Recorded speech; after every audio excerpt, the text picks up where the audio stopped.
2 Samuel, chapitre 23. Voici les dernières paroles de David. Déclaration de David, fils d'Isaïe, déclaration de l'homme haut placé, de celui que le Dieu de Jacob a désigné par onction, du doux musicien d'Israël. L'Esprit de l'Éternel parle par moi, et c'est sa parole qui est sur ma langue. Le Dieu d'Israël a parlé, le rocher d'Israël m'a dit, celui qui règne parmi les hommes avec justice, celui qui règne dans la crainte de Dieu, est pareil à la lumière du matin quand le soleil brille et que la matinée est sans nuages. Après la pluie, ses rayons font sortir de terre la verdure. Il en va de même pour ma famille devant Dieu, puisqu'il a conclu une alliance éternelle avec moi, en tout point bien réglée et bien gardée. Il fera pousser tout mon salut et tous mes désirs. Les méchants, eux, sont tous comme des ronces dont on se débarrasse et que l'on ne prend pas avec la main. Celui qui les touche s'arme d'un outil en fer ou du bois d'une lance, et on les brûle au feu sur place. Voici le nom des vaillants hommes qui étaient au service de David. Josheb-Bathshébet, le Tachkémonite, était le chef des officiers. Il était aussi appelé Adino-Léznite, et il fit 800 victimes en une seule fois.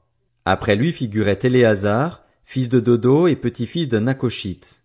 Il était l'un des 3 guerriers qui, avec David, défièrent les Philistins rassemblés pour combattre, tandis que les Israélites se retiraient sur les hauteurs. Il se leva et frappa les Philistins jusqu'à ce que sa main soit fatiguée et reste collée à son épée. L'Éternel accomplit une grande délivrance ce jour-là. Le peuple ne revint après Éléazar que pour procéder au pillage. Après lui venait Shamma, fils d'Agé, originaire d'Arar.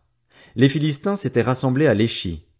Il y avait là une parcelle de terre remplie de lentilles et le peuple avait pris la fuite devant les Philistins.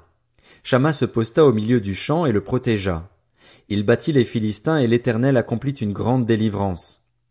3 des 30 chefs descendirent vers David à l'époque de la moisson. Ils se trouvaient dans la grotte d'Adulam et une troupe de Philistins campait dans la vallée des Réphaïm. David était alors dans la forteresse et il y avait une garnison de Philistins à Bethléem. Pris d'un soudain désir, David demanda: qui me fera boire de l'eau de la citerne qui se trouve à la porte de Bethléem? Alors ces 3 vaillants hommes pénétrèrent de force dans le camp des Philistins et puisèrent de l'eau dans la citerne qui se trouve à la porte de Bethléem. Puis ils l'apportèrent et la présentèrent à David, mais il refusa de la boire et il la versa comme une offrande à l'Éternel. Il dit: certainement, Éternel, je ne vais pas faire cela. Pourrais-je boire le sang de ces hommes qui sont partis au péril de leur vie? Et il refusa de la boire. Voilà ce que firent ces 3 vaillants hommes. Abishai, le frère de Joab et le fils de Tseruja, était le chef des 3. Il brandit sa lance sur 300 hommes et les tua. Il eut une grande réputation parmi les 3.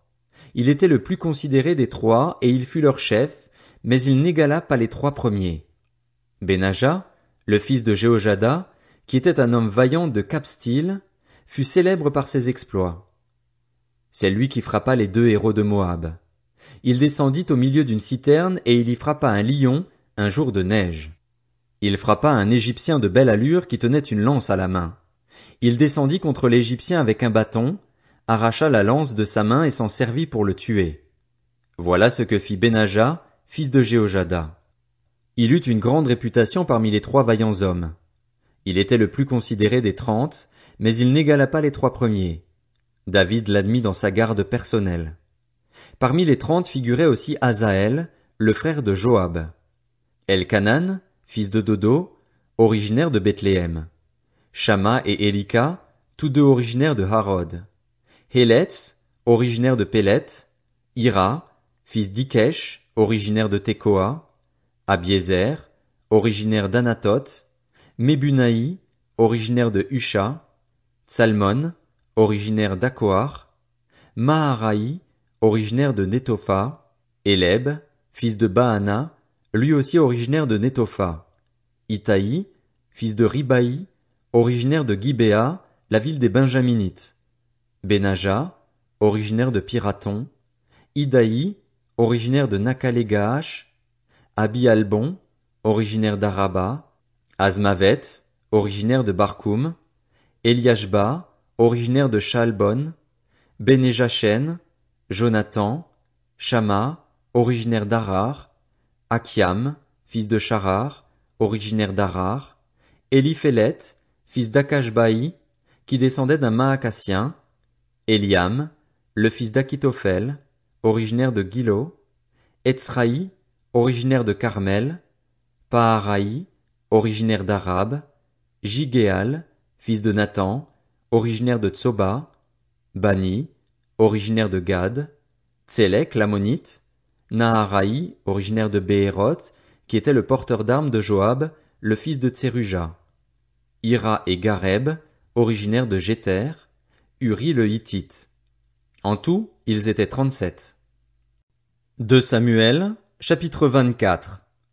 La colère de l'Éternel s'enflamma de nouveau contre Israël, et il excita David contre eux en disant, « Vas-y, fais le dénombrement d'Israël et de Juda. » Le roi dit à Joab, qui était le chef de l'armée et qui se trouvait près de lui, « Parcours toutes les tribus d'Israël, depuis Dan jusqu'à Beër-Shéba, qu'on fasse le dénombrement du peuple et que je sache ainsi combien il compte d'individus. » Joab dit au roi, « Que l'Éternel, ton Dieu, rende le peuple 100 fois plus nombreux et que mon seigneur le roi puisse le voir de ses yeux. » Mais pourquoi mon seigneur le roi veut-il faire cela?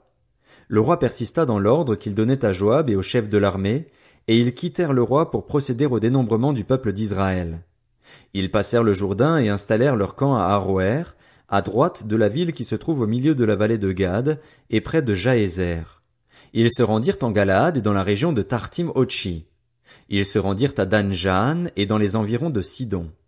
Ils se rendirent à la forteresse de Tyr et dans toutes les villes des Héviens et des Cananéens. Ils terminèrent par le sud de Juda, à Beër-Shéba. Ils parcoururent ainsi tout le pays et ils revinrent à Jérusalem au bout de 9 mois et 20 jours.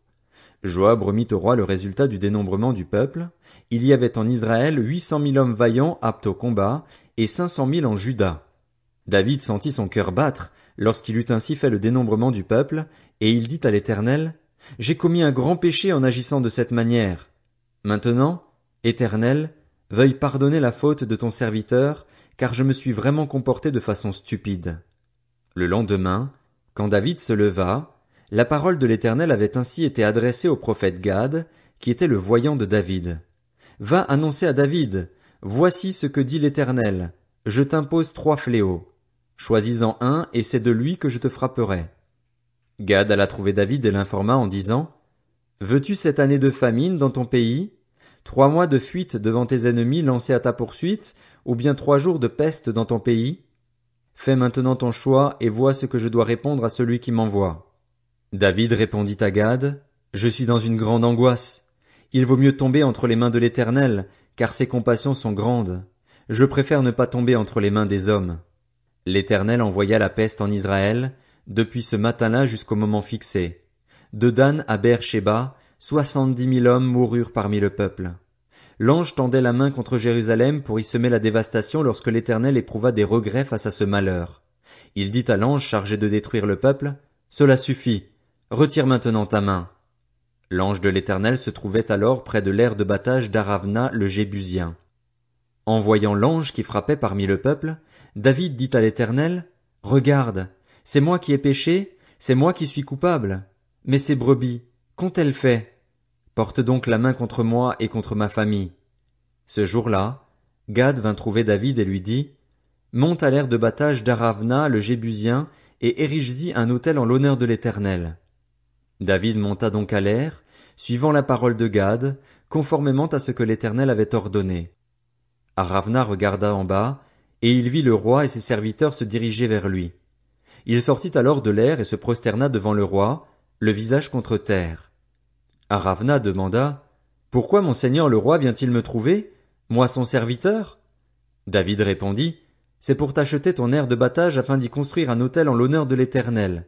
Ainsi, le fléau qui frappe le peuple pourra être arrêté. » Aravna dit à David, « Que mon seigneur le roi prenne l'aire et qu'il y offre les sacrifices qu'il lui plaira. Vois, tu peux prendre les bœufs pour l'holocauste et les chars avec l'attelage pour te servir de bois. Je te donne le tout, roi. » Puis Aravna dit au roi, « Que l'Éternel, ton Dieu, t'accorde sa faveur. » Mais le roi dit à Aravna, « Non, je veux t'acheter cela à son juste prix. Je n'offrirai pas à l'Éternel, mon Dieu, des holocaustes qui ne me coûtent rien. » Et David acheta l'aire de battage et les bœufs pour 50 pièces d'argent. Il construisit là un autel en l'honneur de l'Éternel, et il y offrit des holocaustes et des sacrifices de communion. Alors l'Éternel se laissa fléchir en faveur du pays, et le fléau qui frappait Israël s'arrêta. Un roi, chapitre 1. Le roi David était vieux. Il était d'un âge avancé. On le couvrait d'habits, mais il ne parvenait pas à se réchauffer. Ses serviteurs lui dirent, que l'on cherche une jeune fille vierge pour toi, mon seigneur le roi. Qu'elle soit au service du roi, qu'elle le soigne et couche à ses côtés. Ainsi, mon seigneur le roi se réchauffera. On chercha dans tout le territoire d'Israël une fille jeune et belle, et l'on trouva Abishag, la Sunamite. On la conduisit auprès du roi. Cette jeune fille était très belle. Elle soigna le roi et le servit, mais le roi n'eut pas de relation sexuelle avec elle. Adonijah, le fils de Haggith, se laissa emporter par l'orgueil au point de dire « C'est moi qui serai roi ». Il se procura un char et des cavaliers, ainsi que 50 hommes qui couraient devant lui. Son père ne lui avait pas adressé un reproche de sa vie en lui disant « Pourquoi agis-tu de cette manière ?» De plus, Adonijah était très beau et il était né après Absalom. Il eut un entretien avec Joab, le fils de Tseruja, ainsi qu'avec le prêtre Abiathar, et ils embrassèrent son parti. En revanche, ni le prêtre Tsadok, ni Benaja, le fils de Jéhojada, ni le prophète Nathan, ni Shimei, ni Réi, ni les vaillants hommes de David ne se rallièrent à lui. Adonijah sacrifia des brebis, des bœufs et des veaux gras près de la pierre de Zoélet, qui se trouve à côté d'Enrogel, et il invita tous ses frères, les fils du roi, ainsi que tous les hommes de Juda qui étaient au service du roi. Toutefois, il n'invita pas le prophète Nathan, ni Benaja, ni les vaillants hommes de David, ni son frère Salomon.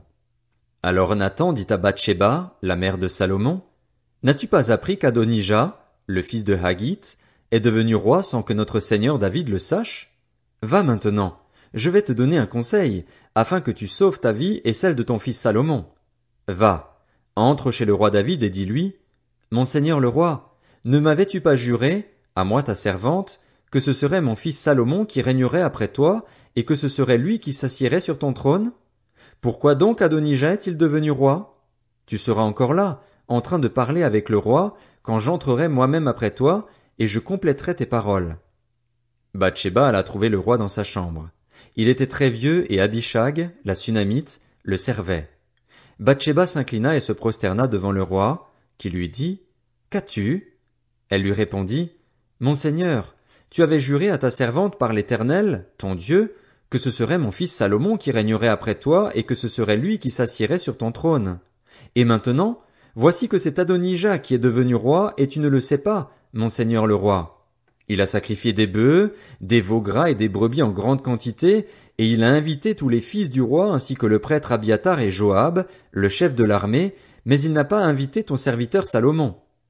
Mon seigneur le roi, tout Israël a les yeux fixés sur toi pour que tu lui annonces qui s'assiera sur ton trône après toi. Sinon, lorsque mon seigneur le roi sera couché avec ses ancêtres, mon fils Salomon et moi serons traités comme des coupables. » Elle parlait encore avec le roi quand le prophète Nathan arriva. On annonça au roi, « Voici Nathan le prophète. » Il entra dans la présence du roi et se prosterna devant lui, le visage contre terre.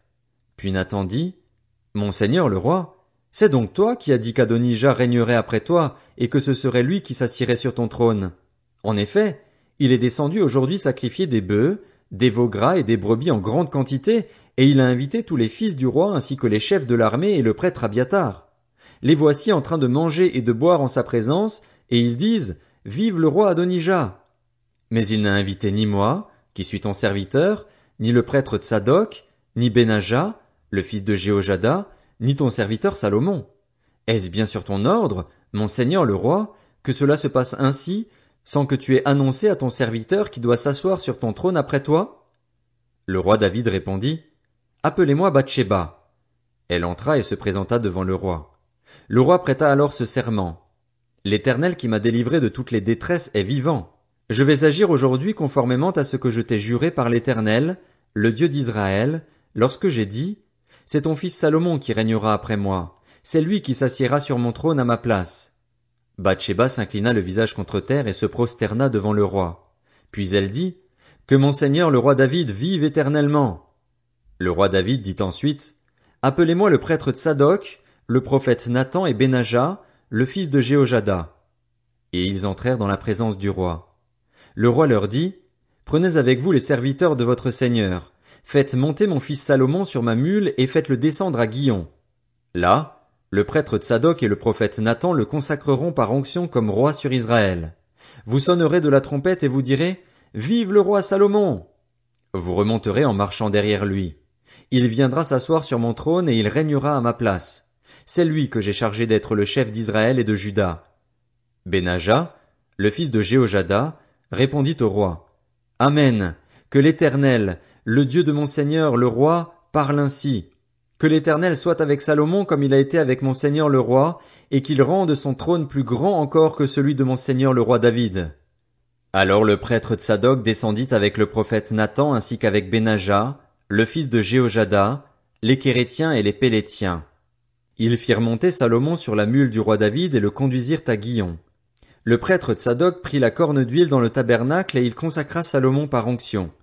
On sonna de la trompette et tout le peuple dit, vive le roi Salomon! Tout le peuple monta après lui, en jouant de la flûte. Ils manifestaient une joie si grande que la terre tremblait sous leurs cris. Adonija et tous les invités qui étaient avec lui entendirent tout cela au moment où il finissait de manger. Joab, entendant le son de la trompette, dit, pourquoi ce vacarme dans Jérusalem? Il parlait encore lorsque Jonathan, le fils du prêtre Abiatar, arriva. Adonija lui dit, approche-toi, car tu es un vaillant homme et tu apportes de bonnes nouvelles. Au contraire, répondit Jonathan à Adonija, notre seigneur le roi David a désigné Salomon comme roi.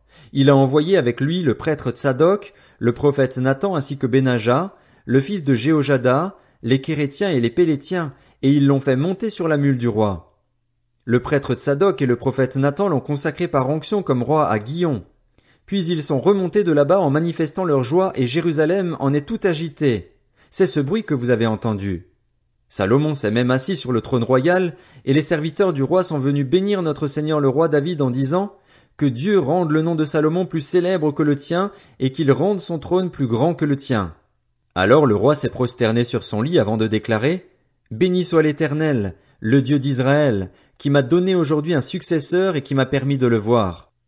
Tous les invités d'Adonija furent terrifiés. Ils se levèrent et partirent, chacun de son côté. Adonija eut peur de Salomon. Il se leva aussi et partit s'accrocher aux cornes de l'autel. On vint dire à Salomon, voici qu'Adonija a peur de toi. Il tient les cornes de l'autel en disant, que le roi Salomon me jure aujourd'hui qu'il ne me fera pas mourir, moi son serviteur, par l'épée. Salomon dit, s'il se comporte en homme de valeur, pas un de ses cheveux ne tombera par terre.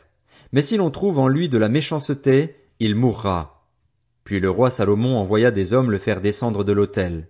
Il vint se prosterner devant le roi Salomon, et Salomon lui dit, va chez toi.